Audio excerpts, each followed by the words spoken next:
kale ekisasalala kino kyo kirina amakulu abiri. Okusookera ddala ekisasalala kitegeeza ekintu ekikusakusa ekivuddemu omubisi gw'enjuki nga kisuuliddwa kikamuddwamu omubisi gw'enjuki nekisuulwa kikyalina mugaso. Weebale nnyo oba ofuuse kyo weewaava ekigambo ekyo okukissa ku kintu ekiweddemu ffene. twabiyitanga bikusakusa ebyo era biyitibwa ebisasalala. Bwe kiba kimu nga kiyitibwa ekisasalala. Naye era kya mugaso wadde abamu bakikozesa nga kivumba nti wamala okugyamu ffene nga wakasuka eryasasalala ekyo enkyogenda kisaniriza enviiri. Weebale nnyo n'agamba gwe wasaniriza enviiri n'ekisasalala zinyuirira okukamala obukamazi. Ekisasalala kisanirira bulungi. Ate jjukira enviiri z'edda nga tebakukiriza ngoba osoma tozikuza nnyo bubeeranga buno obwange buno kati awo ekisasalala kirina engeri kikunyonyogera n'onyumirwa kigenda okufumita ze banyumirwa bunyumirwa ekiringa kati wano wonyo kyetika ffene okumwetika namwetisedda namwetisedda nemujja ewaffe ekasudde masuulire nemwetaawo okuweni tv awo okusenda nemukubaawo ali ku mutwe okwo kwe bayita okwogera ebya swakaba. mbazi swakaba ate noyogedde ku swakaba abantu abanakulampulira ekigambo ekyo njogeddeko ebya swakaba. kati swakaba oyo ebya swakaba ebyogerwa byo babimanyi tebabimanyi tubibanyumiza nabyo. kati swakaba ono yali muntu mwana wadde era oli wayogera ekigambo swakaba sitolowooza kirala. oba oli ku muntu omusajja bamuyitanga swakaba. yali muntu ddala. swakaba yaliwo ku mulembe gwa kabaka Tebandeke. Tebandeke gwe twogerako yewe 18 mu luseru lwe tulimu olwakintu kituufu. Tebandeke nyina yali Nabuto Nabukalu. kati Tebandeke bwatuuka agaba olutabaalo. agaba olutabaalo n'aluwa swakaba ne mwe yayita ne swakaba yalimu era yalugenderamu.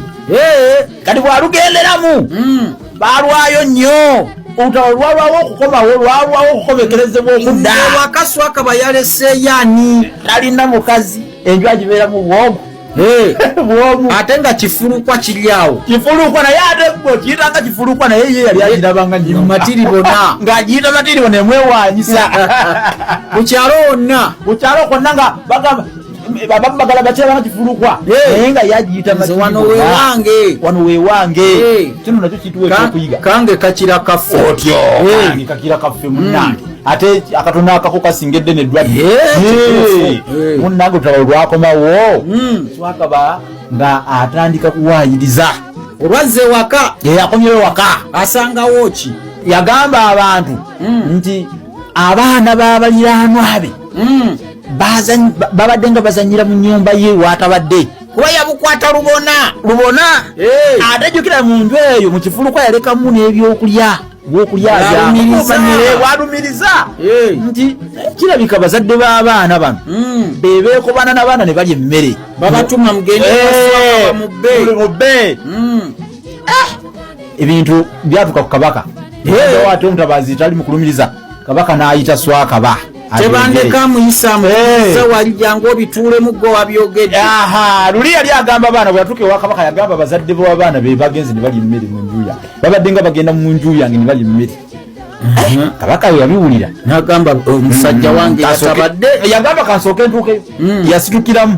Kabaka Tebandeke yennyini yasitukiramu n'agenda alabe eddala biri bitya yagenda okutuuka mu nnyumba ya Swakaba nga tebangako nnyumba kifulukwa nga kifulukwa biyumba bino bikabugo yakabukawo kintu kye mwagwa n'alaba nga byawoza tebigatta bulungi era Swakaba bw'abamala okulaba ebyo kabaka n'abiraba kabaka n'agamba teyinza kubanga tekisoboka ng'abaana oba abantu be balya emmere ya Swakaba nga bwalumiriza nga bali ku lutabaalo nti ezo mmese kabaka yalaba nga mmese ze ziyinza okuba nga muwulu ng'obwana yabusangamu buli omu ye kabaka yalaba nga tekijja nga tebigatta ng'emmese kiye ekifulukwa obufulukwa nga muyinza okulekebwamu ekintu mmese ze ezaabiri Mrs. Zabia n'alumiriza kabaka n'agamba ono bamutta era baamutta. Swakaba ne bamutta.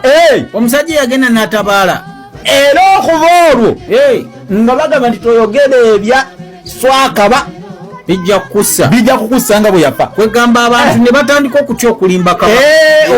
Oba ogendayo bagatotuukeyo n'ogerera Swakaba. Weebale nnyo. Akagambo ne kakuliraawo. Ne kakuliraawo ne gye buli eno nti abantu bakuze ku kaddi wa Swakaba. Bamanyi Swakaba ya Swakaba. Kumbe yali musajja. Yali yagenda mu lutabaalo yajja n'awaayiriza abantu wano. Ebimu abamu bakasala nako. Oyo Swakaba. Naddala basanga nga bataddeko omuntu. Oyo Swakaba. Banaye tunaddamu bwebale kubeerako. Tunabaddira.